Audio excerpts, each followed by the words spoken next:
I got a lot on my mind. Oh boy. What particularly, in what direction was your mind racing at that junction? I mean, everywhere. And I'm going to be good today. I am, because I'm just tired of our league. They need to step up and be better. Our leadership from top to bottom needs to be held accountable. I think that there are a lot of people in the position of powers in the WNBA who they might be really great business people, but they don't know shit about basketball. And that's got to change. I said I was going to be good, and I just messed up. Sophie Cunningham's exit interview wasn't just venting. It was a warning shot straight at Commissioner Cathy Engelbert. Sophie accused league leadership of being out of touch with basketball, while players take all the risks. Pair that with Nafisa Collier calling Engelbert the worst leadership in the world, and you got the makings of a player revolt. Engelbert's answer? A safe PR statement with zero accountability. Let's break down how Sophie flipped the conversation in one interview, and why her words are exposing the truth behind Engelbert's claims about Caitlin Clark. Do you stand with Sophie? Drop your thoughts below. I do. I think everyone's frustrated when NBA players from that side of things are reaching out to us, just like in awe of how terrible it is. Like, that's saying something. That is absolutely saying something when your counterpart is feeling bad for us because of how we're getting treated. I mean, come on. And that's from leadership. That's from, I'll just leave it there. From our leadership, it's just bad. Why did one exit interview ignite a league-wide uprising? Because Collier went straight to the top. No sugarcoating. No polite frustrations. She flat out called Cathy Engelbert the worst leadership in the world. That wasn't venting. It was a direct challenge to how the WNBA is being run. And it hit player, fans, media like a shockwave. This wasn't about one season. This was about systemic failure. The real threat to our league isn't money. It isn't ratings, or even missed calls, or even physical play. It's the lack of accountability from the league office. Since I've been in the league, you've heard the constant concerns about officiating, and it has now reached levels of inconsistency that plague our sport and undermine the integrity in which it operates. Whether the league cares about the health of the players is one thing, but to also not care about the product we put on the floor is truly self-sabotage. Year after year, the only thing that remains consistent is the lack of accountability from our leaders. Collier gave voice to issues simmering all year. Questionable officiating that ruins games, dangerous physicality leaving players injured, and Commissioner more focused on polished interviews than real solutions. Meanwhile, players are performing at historic levels. Caitlin Clark is drawing record ratings. Sabrina Ionescu is lighting up three-point contests. Yet the leadership behind the league seems to have no plan to protect or grow it. But what's truly unsustainable is keeping a good product on the floor while allowing officials to lose control of games. Fans see it every night. Coaches, both winning and losing, point it out every night in pregame and postgame media. Yet leadership just issues fines and looks the other way. They ignore the issues that everyone inside the game is begging to be fixed. That is negligence. Fans knew instantly this wasn't just post-game frustration. Social media exploded as reporters and commentators called Collier's comments a turning point. For the first time, players weren't holding back behind closed doors. Collier said out loud what many were thinking. The WNBA doesn't just have bad nights of officiating. It has a leadership crisis at the very top. I sat across from Cathy and asked how she planned to address the officiating issues in our league. Her response was, well, only the losers complain about the refs. I also asked how she planned to fix the fact that players like Caitlin, Angel, and Paige, who are clearly driving massive revenue for the league, are making so little for their first 4 years. Her response was, Caitlin should be grateful she makes $16 million off the court, because without the platform that the WNBA gives her, she wouldn't make anything.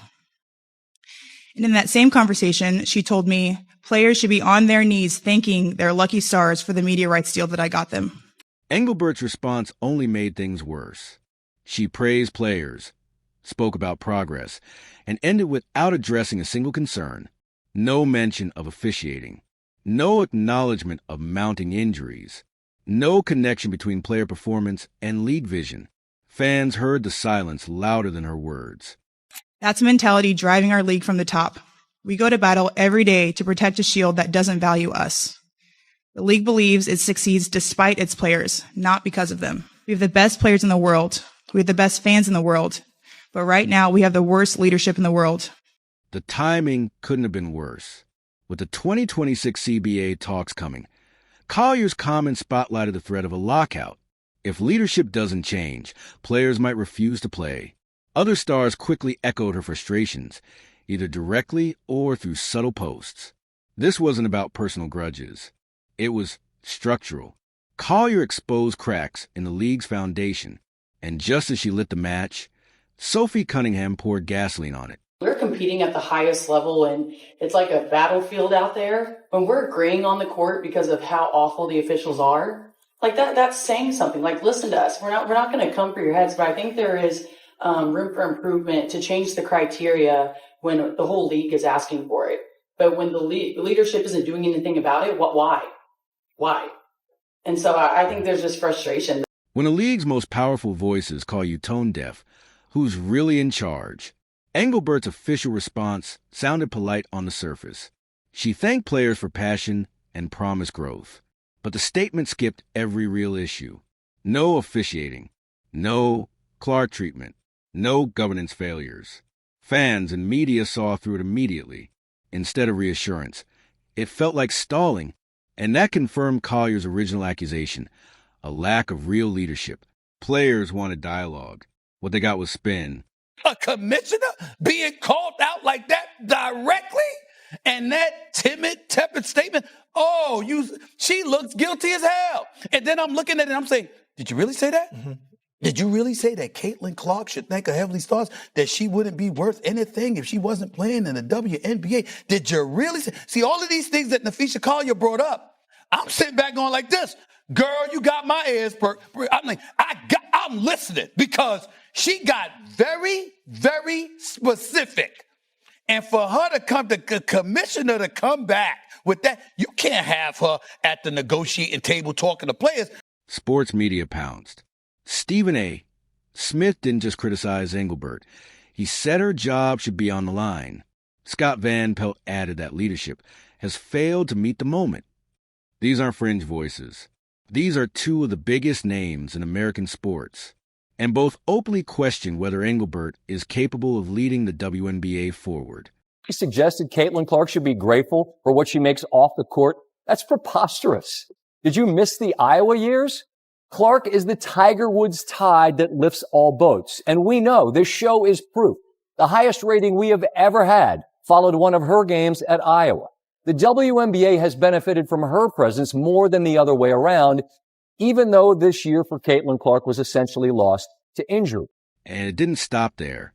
Players rallied too. MVP Aya Wilson said athletes aren't being heard. WNBA legend Lisa Leslie called out the leadership gap as well. This wasn't just about Collier or Cunningham. It was a league-wide movement, uniting multiple generations of players under the same demand, accountability. You're only able to do that because of those players that are on the floor, mind you, the product, but you didn't close the gap on the relationship between you as the commissioner and the players. And as long as you feel like in leadership, listen, the wolf is only as strong as the pack, and the pack is only as strong as the wolf. But just know, when the wolf doesn't lead the pack properly, the pack will eat the wolf. And right now, Cathy just put out words that Nafisa took notes on and brought receipts and put out there that she could never get back. And I think her job will forever be in jeopardy. The trust of the WNBA with that particular commissioner, I don't think will last. Instead of listening, Engelbert doubled down. Coaches like Cheryl Reeve and Becky Hammond kept getting fined for criticizing officiating. It looked less like discipline and more like silencing. That backfired. Players saw it as proof of tone-deaf leadership. Momentum built. Quiet frustration turned into loud demands. And that's when Sophie Cunningham decided to speak up. Instead of a usual safe exit interview, she stared into the cameras and said, "I'm just tired of our league." It wasn't just emotion. It was a direct challenge to Engelbert's credibility. The game's not fun to watch because everyone's just trying to kill each other, because that's how you're going to survive, or otherwise you get injured. I don't know. It just sucks. Our game is changing, and yeah, we want it to be physical, but at the same time, like, you still want to watch good basketball. And when they can't get that under control, it's not fun.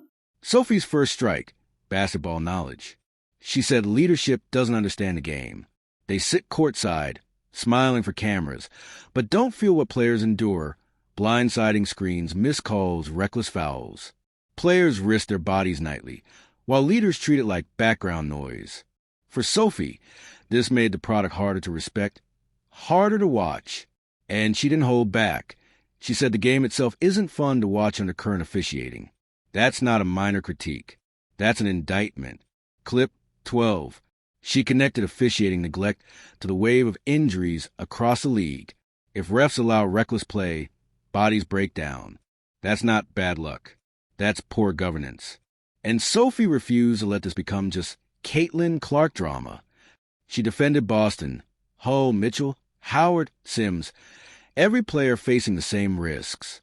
Sophie wasn't speaking for herself. She was speaking for the entire league. Like, people are in position to change that, but they don't know basketball. Like, yeah, you've been around the game, but you haven't played. And, maybe that's on us players that after we're done, maybe we try to move into those positions so we can make the next generation better, so we can improve the game even when we're done. I don't know what that looks like, but I know that definitely needs to change. I think there's so much else, especially when it comes to the CBA, that our leadership on that side is just very poor. Then Sophie exposed Engelbert's spin. Engelbert claimed Caitlin Clark's rise was tied to league efforts. Sophie shut that down. Clark had Nike, State Farm, Gatorade, Wilson before she ever joined the WNBA. Those weren't Engelbert's deals. Same with the media contract. That was brokered by Adam Silver, not her. And then Sophie dropped the bomb. We aren't going to play until they give us what we deserve. That wasn't casual. That was the threat of a lockout, rooted in fairness and safety. Not really a fan of our leadership in the W. I just think they're failing us as a league, definitely failing us as players. Everything that Fisa said, we all feel that way, and we're all going to back her. And I think it's pretty strong coming from her. I think a lot of us have been saying that, but when it comes from someone to that caliber of a player, that we're being serious. And so my comment on that, I think it's pretty shameful that she always makes it about her, Cathy, when it should have nothing to do with her. Fever fans rallied instantly. Social feeds lit up with praise for Sophie defending her teammates and the integrity of the game. She became a voice for players and fans alike, honest, bold, and unfiltered. Where Collier sparked outrage, Sophie provided urgency and demands. Suddenly, the revolt wasn't just talk. It was action. I do know that the league came back and really gave us nothing. And so, there's a potential lockout, because I promise you that we are not going to play until they give us what we deserve. And that's kind of where it's headed, unfortunately, which would be the dumbest basketball decision business-wise ever, considering the momentum the W has right now.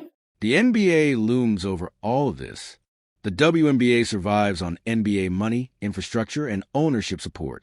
And insiders say Engelbert hasn't built the relationships her role requires. With the 2026 CBA looming, that's deadly. Collier said early talks offered players basically nothing. Sophie warned, we aren't going to play until they give us what we deserve. A lockout during the biggest growth era in WNBA history? That's where this leadership failure is headed. She's in the way of our growth and our development as a league, not just on the player side, but on the league side. She's not good for basketball. That's what Nafisha got. Nobody questioned Cathy Engelbert's business acumen now, because we know she knows business. And you see the average player salaries, it was $28,000 when they first started. It's about, over the 130 now. You got salaries over $200,000 now, some of them, but that's not enough. And the numbers make the gap undeniable. The WNBA just landed a $2.2 billion media deal. Team values are climbing, yet players keep hearing sustainability as an excuse for low pay and weak protections. Collier and Cunningham's revolt cut through the spin. This isn't about money. It's about leadership.